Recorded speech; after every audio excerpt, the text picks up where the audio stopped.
السلام عليكم. من مركز جراحات الشخير، وزي ما بنقول دايما من فضل ربنا علينا من نجاح لنجاح. النهارده طبعا احنا بنحترم خصوصيه العيان جدا، وبنحترم ان هو يعني عايز يقول حالته بدون ما يبان شكله ولا يبان اسمه، صح كده؟ ازيك؟ ازيك؟ الحمد لله. الحمد لله. عندك كام سنه؟ 16. 16 سنه. 16 سنه وعندها مشكله كبيره جدا في مناخيرها. كان عندك مشكله ايه بقى في مناخيرك؟ احكي لي كده. مكتوب. مكتومه؟ كام سنه؟ 16. لا، كام سنه مناخيرك مكتومه وتعباكي؟ 5 سنين. 5 سنين؟ 5 سنين. عملت ايه عشان مناخيرك تفتح ولا؟ من دكتور لدكتور. قولي انت مامتها. من دكتور لدكتور، وقالوا لي العمليه بعد سن ال 20 عشان ممكن ترجع تاني لو عملتيها. تمام.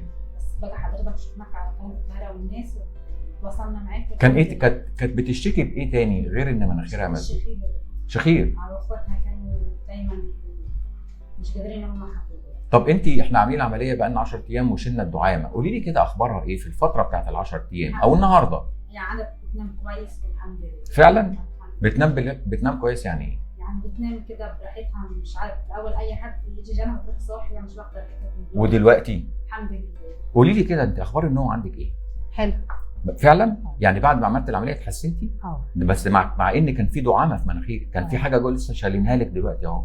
طب خدي نفس كده، قولي لي اخبارك ايه؟ كويس. ها؟ قولي. حلوه؟ خدي نفس تاني. داخل خارج. انت عايزه تنضفي مناخيرك، فيها مخاط جوه كتير.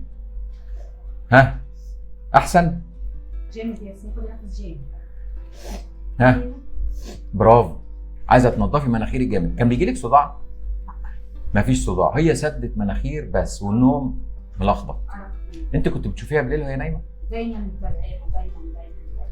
وكمان يا دكتور احنا من سن 9 سنين كده كنت رحت للدكتور، دايما بتنام فاتحه بطنها، ده بسبب اللحميه طبعا.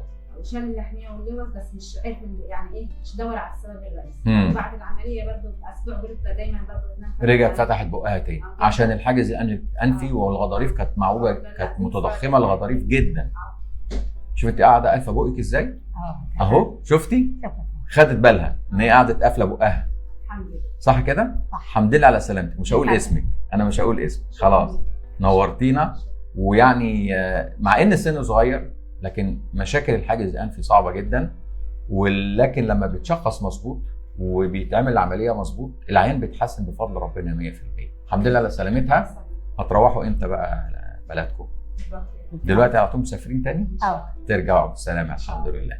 وده من فضل ربنا علينا. وزي ما بنقول دايما اللهم علمنا ما جهلنا، انفعنا بما علمتنا. تحياتي ودعواتي دكتور هشام ابراهيم.